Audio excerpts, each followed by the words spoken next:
Hello students. आज हम शुरू कर रहे हैं फ्रांसीसी क्रांति पर हमारी 2 भाग की सीरीज का पहला हिस्सा। इस भाग में हम जानेंगे क्रांति की शुरुआत कैसे हुई, फ्रांस का समाज कैसे संगठित था और लोग क्यों इतने नाराज हो गए कि उन्होंने विद्रोह कर दिया। अपनी कॉपी तैयार रखिए, हम स्टेप बाय स्टेप समझेंगे। शुरू करते हैं उस दिन से जिसे आज भी हर कोई याद करता है, 14 जुलाई 1789। सोचिए, पेरिस की सुबह, तनाव, अफवाहें, डर। राजा ने सेना को शहर में बुला लिया था। लोग घबराए हुए थे। अफवाह फैल गई थी कि सेना आम जनता पर गोली चला सकती है।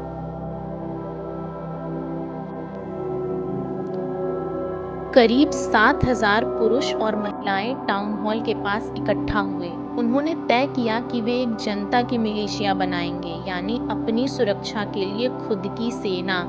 हथियारों की तलाश में उन्होंने सरकारी इमारतों को तोड़ डाला।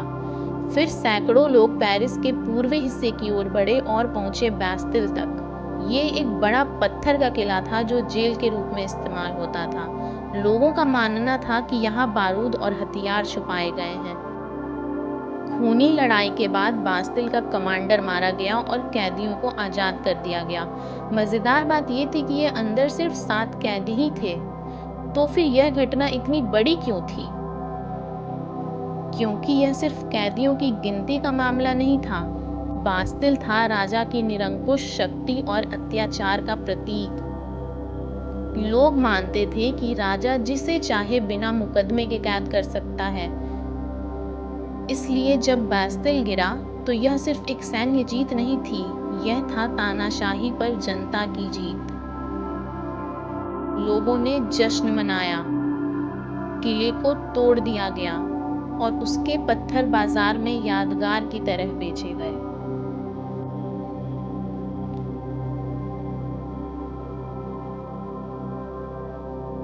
बाद में इतिहासकारों ने इसे फ्रांसीसी क्रांति की असली शुरुआत माना, लेकिन उस समय किसी को अंदाजा नहीं था कि घटनाएं इतनी आगे बढ़ेंगी कि राजा को ही मौत की सजा मिल जाएगी। समझने के लिए यह सब क्यों हुआ, हमें फ्रांस समाज की समस्याओं पर नजर डालनी होगी। आइए देखते हैं क्रांति से पहले फ्रांस का समाज कैसा था। 1774 में लुई 16 फ्रांस का राजा बना। उस समय उसकी उम्र सिर्फ 20 साल की थी। उसकी शादी ऑस्ट्रिया की राजकुमारी मैरी एंटोने से हुई। राजा बनते ही उसने पाया कि खजाना लगभग खाली है। क्यों? 2 बड़े कारण थे। लंबे युद्ध ने खजाना खत्म कर दिया था और वर्साय का महल चलाना बेहद महंगा था।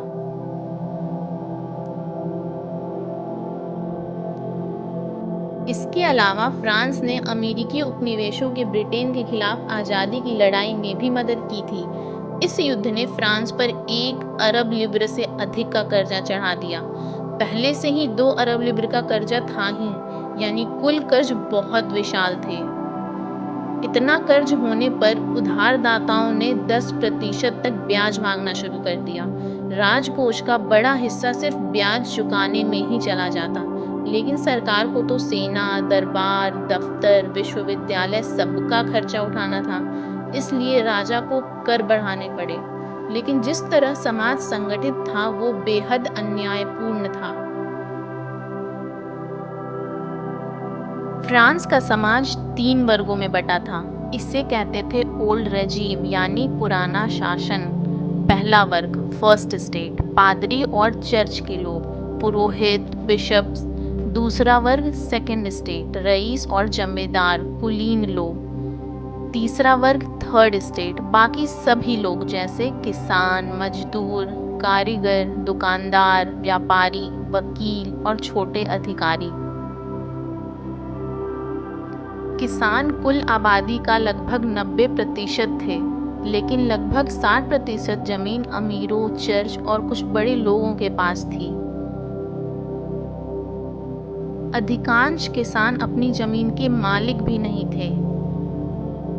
अब सबसे बड़ा अन्याय, कर सिर्फ तीसरे वर्ग को देना पड़ता था। पहला और दूसरा वर्ग कर से मुक्त थे। इसके अलावा चर्च किसानों से दशमांश कर ताइथ लेता था। रईस किसानों से जागीरदारी कर फ्यूडल ड्यूज वसूलते थे और उनसे जबरदस्ती काम करवाते थे। किसान राज्य को टाई नाम का सीधा कर और नमक तंबाकू जैसी चीजों पर अप्रत्यक्ष कर भी देते थे। किसानों को अपने मालिक के लिए मुफ्त में काम भी जबरदस्ती करना पड़ता था, यानी राज्य का पूरा बोझ तीसरे वर्ग पर था। इससे जनता के मन में गहरा आक्रोश पैदा हुआ।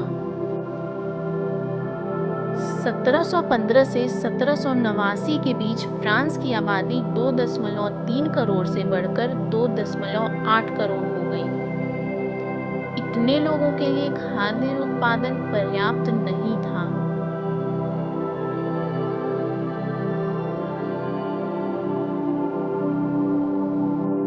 रोटी वहां का मुख्य भोजन थी। जब अनाज कम हुआ तो रोटी के दाम तेजी से बढ़ गए। मजदूरों की मजदूरी वही रही, लेकिन दाम बढ़ते रहे। परिवारों की हालत बिगड़ती चली गई।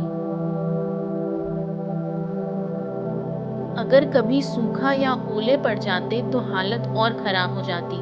इसे कहते हैं सबसिस्टेंस क्राइसिस, यानी ऐसी स्थिति जब लोग सिर्फ जिंदा रहने के लिए भी संघर्ष करें। पुराने शासन में भी ऐसी स्थितियां अक्सर आती रहती थी।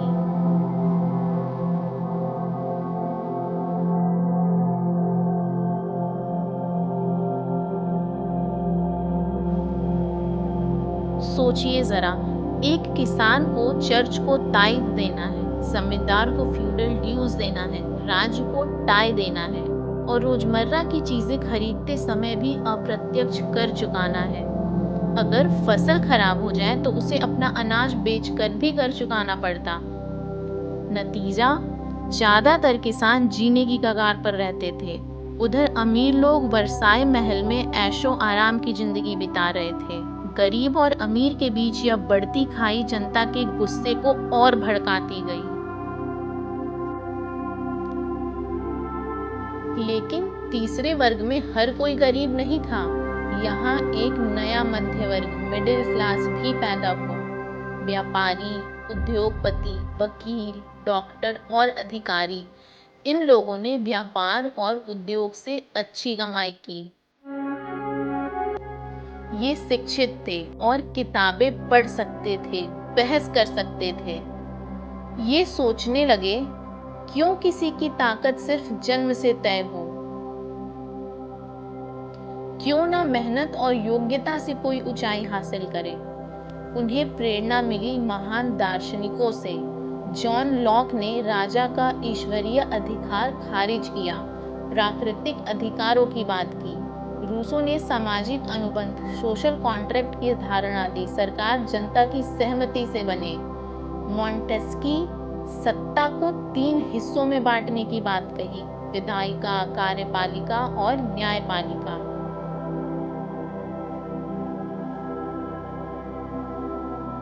ये विचार केवल किताबों तक सीमित नहीं थे, ये सलों और कॉफी हाउस में खूब चर्चा का विषय बने। अखबारों और पैम्पलेट्स के जरिए ये दूर दराज तक फैल गए। जो लोग पढ़ नहीं सकते थे उनके लिए यह जोर जोर से पढ़कर सुनाया गया।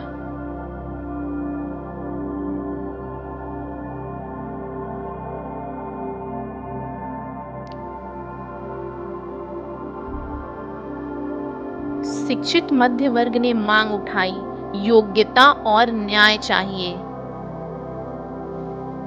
जब सुनने में आया कि राजा फिर से कर बढ़ाने की योजना बना रहा है, तो उन्होंने महसूस किया कि इससे तो सिर्फ गरीब लोगों की परेशानियां बढ़ेंगी। तो जनता का गुस्सा और भड़क गया। जो लोग पढ़ नहीं सकते थे उन्हें दूसरों ने अखबार पढ़कर नए विचारों के बारे में समझाया। राजा के कर बढ़ाने की बात पता चलते ही चारों तरफ जनता में आक्रोश फैल गया। लोगों ने महसूस किया कि आर्थिक संकट, अन्यायपूर्ण कर व्यवस्था और नए विचार, इन सब ने मिलकर हालत ऐसे बना दिए हैं कि बदलाव जरूरी है। इसलिए जबकि बास्तिल पर हमला क्रांति की नाटकीय शुरुआत थी, असल कारण तो दशकों से बन रहे थे। गहरा कर्ज, अन्यायपूर्ण सामाजिक व्यवस्था, भोजन की कमी और आजादी व समानता के नए विचार।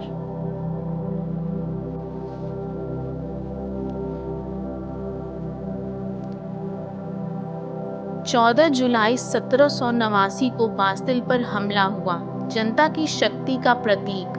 फ्रांस गहरे वित्तीय संकट में था, युद्धों और महंगों दरबार की वजह से। समाज 3 वर्गों में बटा था और कर सिर्फ तीसरे वर्ग को देना पड़ता था। बढ़ती जनसंख्या और खराब फसलों ने रोटी के दाम बढ़ा दिए। बार बार सबसिस्टेंस क्राइसिस हुआ। शिक्षित मध्य वर्ग ने दार्शनिकों के विचारों से प्रेरणा लेकर बदलाव की मांग की।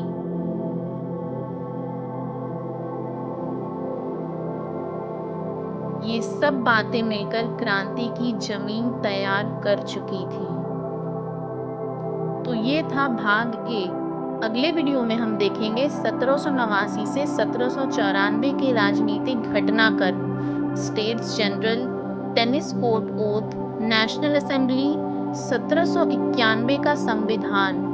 मिलते हैं अगले भाग में और याद रखिए, कारणों को समझना ही घटनाओं को समझने की कुंजी है। Let me know in the comments if this video helped you remember the events, and tell me in the comments if you want more of it. You can watch English explanation of the chapter as well. Don't forget to subscribe for the next part.